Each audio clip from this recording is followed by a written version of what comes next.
Assalamualaikum warahmatullahi wabarakatuh.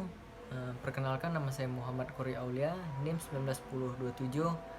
Di sini saya akan menjalankan tugas dari mata kuliah Birokrasi Indonesia.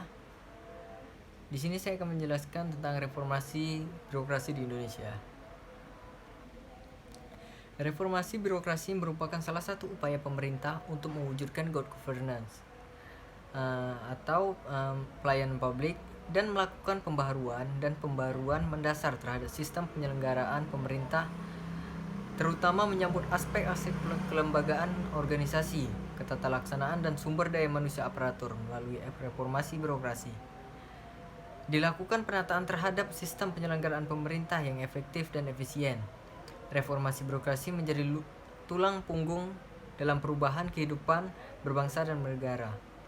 Secara singkat, reformasi birokrasi diartikan sebagai upaya untuk melakukan pembaruan dan perubahan mendasar terhadap sistem penyelenggaraan pemerintah dalam rangka mewujudkan tata kelola pemerintah yang baik atau good governance. Tujuan dari reformasi birokrasi adalah terwujudnya tata kelola pemerintahan yang baik dengan aparatur berintegritas tinggi, produktif, dan melayani secara prima dalam rangka meningkatkan kepercayaan publik.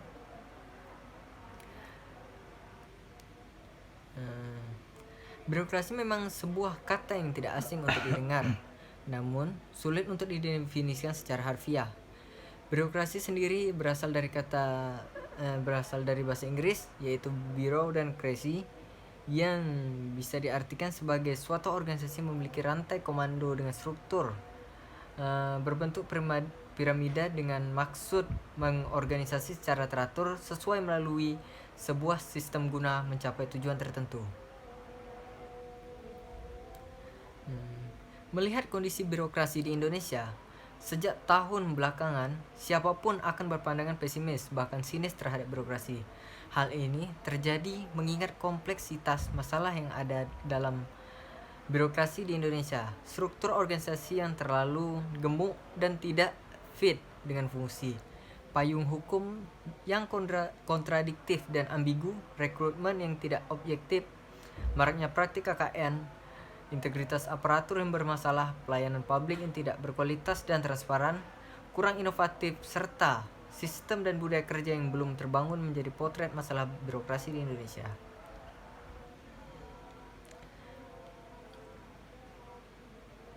Namun, seiring perkembangan zaman, tidak bisa dihindari peta birokrasi di Indonesia kini dipaksa untuk digeser agar berjalan sesuai dengan pakemnya. Birokrasi Indonesia masih belum bisa dikatakan berada pada posisi yang baik, mengingat mentalitas birokrat masih belum menunjukkan kepedulian terhadap perubahan dan tuntutan masyarakat akan pelayanan. Banyak birokrat yang menjadi arogan, seolah apatis dengan menganggap bahwa rakyatlah membutuhkan seorang birokrat. Selain itu, praktik korupsi, kolusi, dan nepotisme atau KKN juga tidak dipungkiri kerap terjadi di instansi pemerintah. Komitmen dari konsistensi pemerintah untuk mewujudkan birokrasi yang bersih, akuntabel, dan profesional pun terus dipertanyakan. Seolah terbangun dari mimpi indah karena tamparan, para birokrat dipaksakan untuk mengubah pola kerja yang awalnya birokrasi berdasarkan peraturan rule-based birokrasi menuju perform-based birokrasi yang pada akhirnya akan mengerucut menjadi dynamic government. Hal ini dilakukan untuk mewujudkan good and clean government yang telah ditetapkan melalui percepatan implementasi reformasi birokrasi. Dengan demikian, pemerintah melakukan penataan kembali terhadap sistem penyelenggaraan pemerintah, di mana birokrasi akan menjadi tulang punggung perubahan.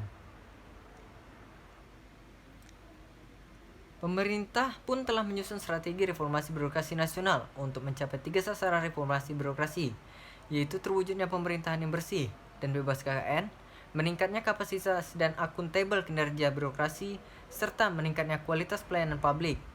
Strategi pemerintah tersebut dibagi menjadi 2 kerangka, yaitu makro sebagai kerangka regulasi nasional dan mikro sebagai program atau kegiatan pada tingkat instansi. Sadar atau tidak, pergeseran pandangan terhadap birokrasi yang korup mulai terlihat. Perubahan yang terjadi dalam birokrasi karena tuntutan zaman telah berpengaruh terhadap jalannya pemerintahan saat ini. Hal tersebut terlihat dari berbagai survei yang dilakukan oleh lembaga survei, seperti menurunnya indeks persepsi korupsi dan membaiknya peringkat kemudahan berusaha.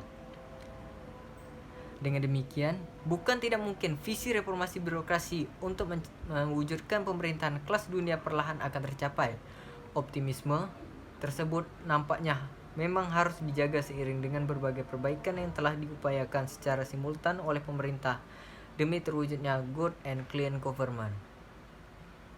Baik, mungkin itu saja yang dapat saya sampaikan. Terkurang dan lebih saya mohon maaf.